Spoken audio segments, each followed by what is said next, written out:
Now you may be asking yourself, what are the burn pits? Don't worry, you clicked on this video, you're gonna find out what they are a little later on. Now, the reason why we're covering the story here today is because it was not covered enough by media, also known as CNN, Fox, and all those people. Nobody gives a damn about veterans, but I do. And I'm sure a whole hell of a lot of people do too. In today's world, we're so busy trying to help Venezuela because we want their oil. I mean, to to help the people, right? That's why Russia and China and all these people are trying to get involved too, right? It's because we want to help them. We don't want the, because we want to help the people, right? It isn't strictly tied to monetary gain. It's always been about doing the right thing, right? Yeah, sure. But anyways, if we're so caught up in doing the right thing, I figure we're gonna try to do the right thing here for the veterans. All right. Now, burn pits. Okay, so this only received coverage in 2018, I think, once by Fox News and PBS.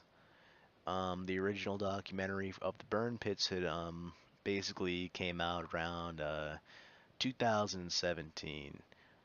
You will of course be needing a VPN to view this the Burn Pits documentary, which is delayed. Deny, hope you die. It's a great documentary. Hope you watch it. But yeah, you're gonna need a VPN to rush to watch it. So yeah, good luck with that one. Let's see here. Supreme Court recently decided to block the burn pits. They didn't want to have a hearing on it. This is about 3 months ago. Major blow, which I seriously felt bad for, and I wanted to cover this now. The thing about this, the burn pits are that I'm not ragging on media or anybody for not acting on the story, but I will be, of course, ragging on them for a really big reason.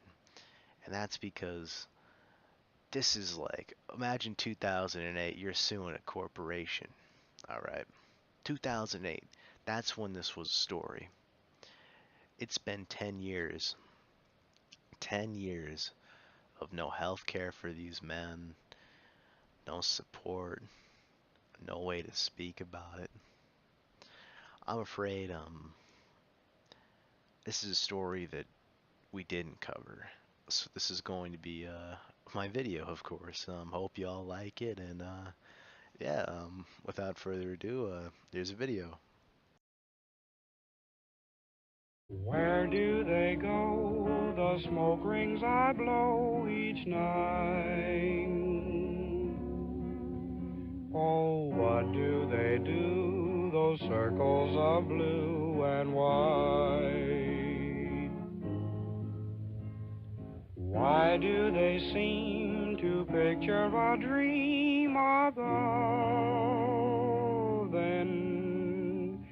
Why do they fade that phantom parade of love? You find medical waste in there, even some body parts. I found cadmium and lead batteries in there, and I'm thinking that's bad. Fox News has discovered that similar pits as large as football fields existed next to a number of military bases during the war.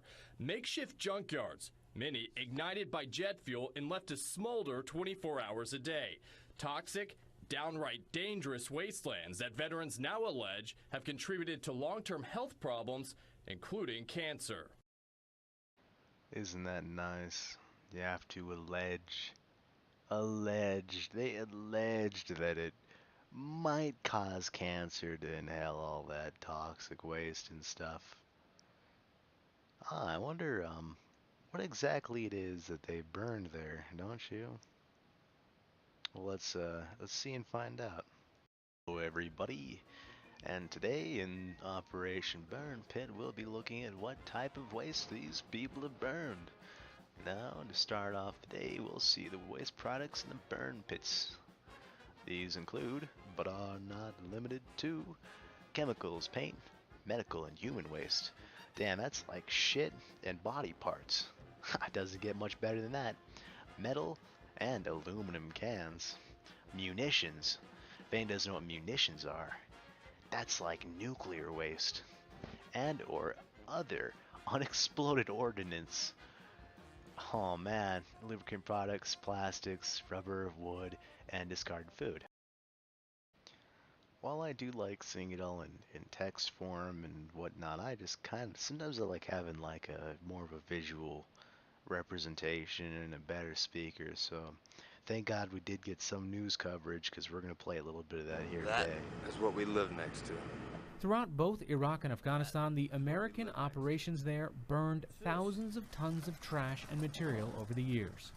And for the past decade, veterans of those wars have sued a number of major defense contractors, including KBR, for the way they disposed of garbage on military bases. All kinds of things went up in smoke, including items that are toxic when burned, such as batteries, paint, solvents, and tires, plastic water bottles, styrofoam, and shipping materials, such as plastic wrap. Man, those boys over PBS sure can speak right. Did a lot better than I did, I'll tell you. But thank God that after breathing all that stuff in, we have things like the Veterans Association and all these help groups for our boys, you know, because we seem to be forgetting that these are, of course, victims of war. You know, these people are victims, and without these key components, these pillars of the community that just take care of these veterans, I don't know where we'd be in a society. So we'll go on their website and read a little bit about the burn pits a little bit more and get a little bit more in depth. Sorry, there are no videos on this one, so you're gonna have to bear with me. Now, if anyone's wondering where my research is at, it's from the U.S. Department of Veterans Affairs, so I figured we just go straight to the source. Anyways, let's see the health effects from burn pit smoke. Toxins in burn pit smoke may affect the skin, eyes, respiratory, and cardiovascular systems, gastrointestinal tract, and internal organs. Interesting. This basically says veterans who are closer to burn pit smoke or exposed for longer periods of time may be greater risk.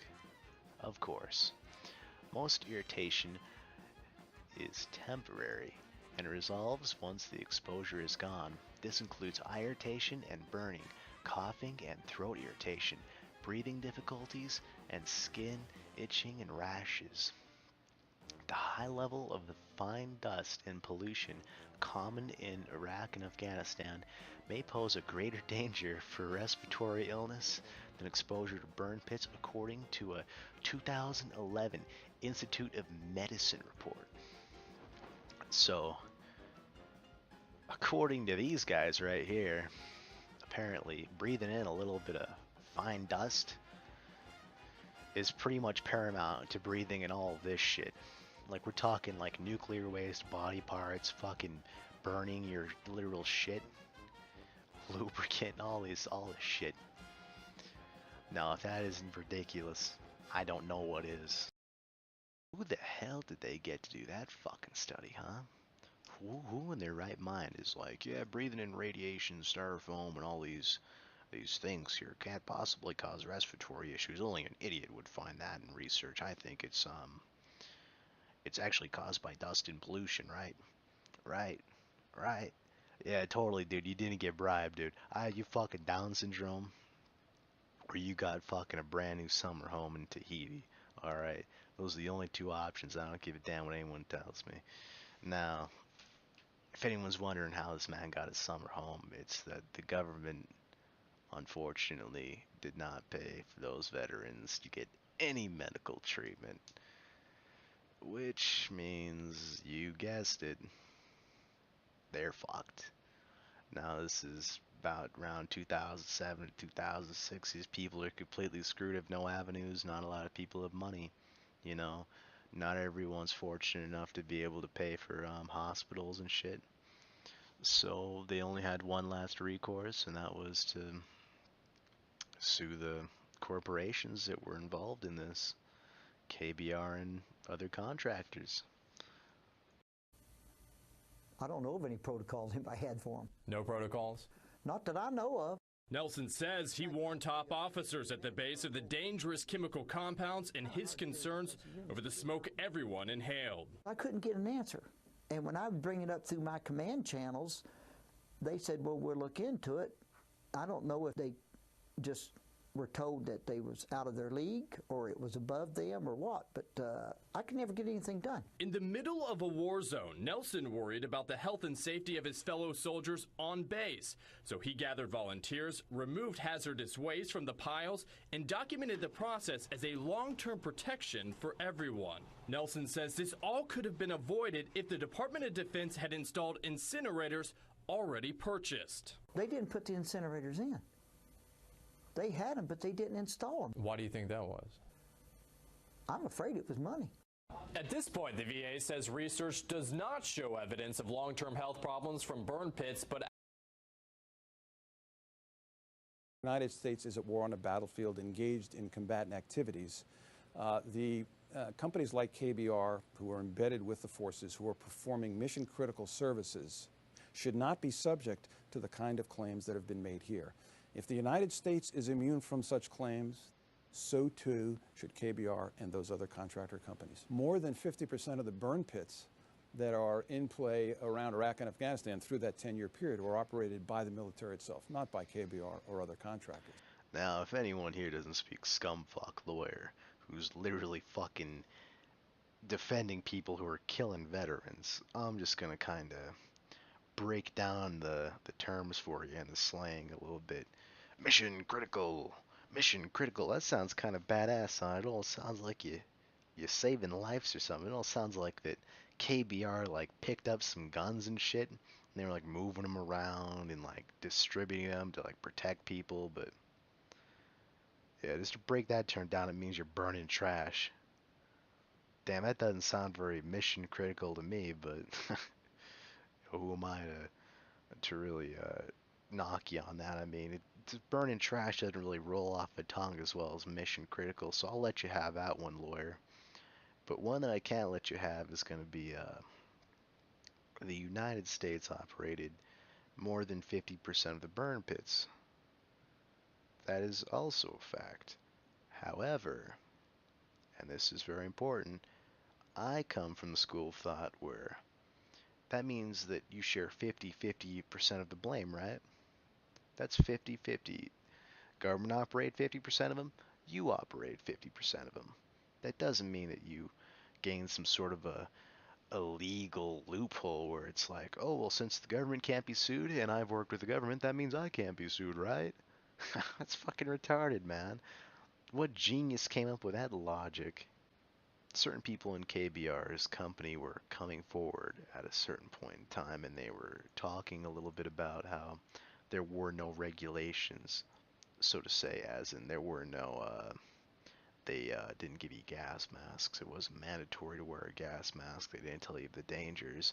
They could have upgraded incinerators, but decided not to because it'd be more costly. All of these things and more basically is what these people are suing them over. This isn't just some frivolous lawsuit against a corporation because you inhaled a little bit of smoke. These are genuinely crippling and debilitating things that are happening to these people, and it's absolutely disgusting. Corporations like this would steal the coin off a dead man's eye if they had the chance and opportunity to, and I wouldn't put it past them to do it to anybody, even their own kin. But, you know. Hundreds of thousands of veterans who served in these wars were exposed to this kind of smoke because it permeated the bases where they lived. Starting in 2008, veterans began filing lawsuits. Last year, the 4th U.S. Circuit Court of Appeals sided with the defense contractor KBR and the Defense Department. The court said it had no jurisdiction to rule on the case and that KBR was acting under the orders of the U.S. military. Last night, the U.S. Supreme Court announced it would not take up the case, which has 800 named plaintiffs filed in 60 cases. They will now have no further legal recourse. And so after 10 grueling years, their fight began in 2008, and these being veterans, they didn't give up so easily. They filed 4 appeals and went straight to the Supreme Court. Fortunately, all 4 of those appeals got denied. And the Supreme Court said it was a no-go. They said thank you for your service, but no thanks. Is there a lesson to be learned in all of this? You might be asking yourself. To that I say, ask a wiser man than I. But if there's anything that I've learned, and this is something I hope that you haven't, is that people are always gonna be people. There are gonna be certain people, especially in power, that realize that there are shades of gray. There is morality and it is gray. You can you can blur the lines of right and wrong, and they'll always make the right decision for themselves. But for veterans and people that need it, no sir, nothing. Unfortunately, veterans is just one example, and you may notice that you didn't hear about this story, and if you have, then good on you, but that's because you don't hear about the losers. The victors, they write history. They lost. Fortunately, words never rang out so true. Delay, deny, hope you die. Wow. Well, hopefully some of you got something out of all this. Not quite sure I did. My feet started getting very hot. My hands started shaking. Rod soon needed assistance walking, even holding a pen. Like I say, I get I get shakes real bad. Turns out Rod was in the Navy aboard the hospital ship USS Sanctuary during the Vietnam War. He went to shore frequently. The planes would fly right over us, just pouring this stuff. That stuff was Agent Orange. Once, after 86 hours of surgery, he was rewarded with an excursion to China Beach. It was just sprayed. Here we were having a picnic, eating food with our hands full of Agent Orange. Rod's developed diabetes and peripheral neuropathy. His hands and feet feel like they're on fire. The VA rejected his Agent Orange disability claim. In August, he was 12,717 on an appeals list. He was told he might hear from the VA in a year and a half. I said, well, I could be dead, but... They hope I die or give up. I'm not going to give up. I hope the hell I don't die. Tom Jenkins spent time at Yubon Royal Air Force Base in Thailand during the Vietnam War. The military sprayed Agent Orange on vegetation around the perimeter. Tom stood guard there. In fact, they talk about this. You're standing in Agent Orange, but don't worry about it. It's not toxic. It won't hurt you. The VA rejected a claim that his heart disease and painful neuropathy are tied to Agent Orange exposure. Tom asked for an appeal hearing in Washington. In July, he got word 12,395 appeals stood in front of his. According to a report by the VA, its appeals process is broken. The present legal framework is complex, inefficient, ineffective, and confusing. Here's an example. An appeals board may have to consult over 921 linear feet of reference materials in any given case. That's taller than the Washington Monument and Statue of Liberty combined. Law professor and VA advocate Stacey Ray Simcox. It shouldn't take this much paperwork for one veteran. Products are dangerous.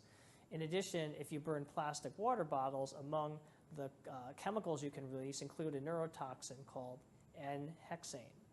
While the lawyers and the health professionals debate the legal and medical issues, the veterans we spoke to compare their experiences to soldiers exposed to Agent Orange in Vietnam. That's the defoliant the Army used, which caused cancer, nerve damage, and respiratory injury in hundreds of thousands of soldiers. Marine Corps Lieutenant Colonel Brian Bauer. Nobody went out to purposely hurt, again, soldiers, sailors, airmen, and Marines. And so, but people are suffering from exposure to it afterwards. And the military response is very similar probably to Agent Orange, which was at first denial, assessment, acceptance of culpability, and treatment. We seem to be going through those same phases now. The veterans we spoke to say while they wish they weren't sick, they'd still serve in Iraq and Afghanistan all over again. I'm proud of my military service. I'm proud of what the military has done over there. If I had known that this would be my outcome, I still would have continued and done exactly the same thing. Meanwhile, KBR says if they and other battlefield defense contractors are allowed to be sued, it's unlikely they would deploy with the military in the next war. If they are exposed to these lawsuits for decades of litigation and potentially tens, if not hundreds of millions of dollars in liabilities, then it's very likely that these companies are going to think twice about stepping forward the next time this country goes to war. Wow. Everybody, powerful stuff. Can we all please have one moment of silence for all of these poor contract companies such as KBR that have to spend 10 years plus in court with millions of dollars worth of legal fees? Who knows, maybe next time they might not even step up when there's a war. You know, those people that are pretty much incapable at actually, what is it? Oh yeah, having like regulations to burning trash. Like, these are people who are incapable of burning trash, for God's sakes. That's who we're losing. And I bet you during this fucking court case, the government stepped in and said, we don't want to lose those fucking retards right there. We want to keep paying them money. I fucking love that, how they can play victim. Oh, they lost tens of millions of dollars. Dude, you made like a... Dude, you cleared like $2 billion on the goddamn contract, man. $2 fucking billion. Compare that to a little bit of legal fees for like 10 million. It's sort of like when those fucking trashy pharmaceutical companies fucking... These guys get fined like... What, like 300 million? But they made like fucking... like 37 fucking billion dollars off the money. If I were running things, I'd make it so you have to get back all 30 fucking $7 billion you made off it plus the fine. That's how you hurt corporations and companies, man. And trust me, those people could have fucking took the hit financially. They run fucking KBR. That's a fucking... Well, regardless, we're gonna end the video off there because I feel like we're kind of beating a dead horse here. And hopefully y'all enjoyed, and see you in the next one.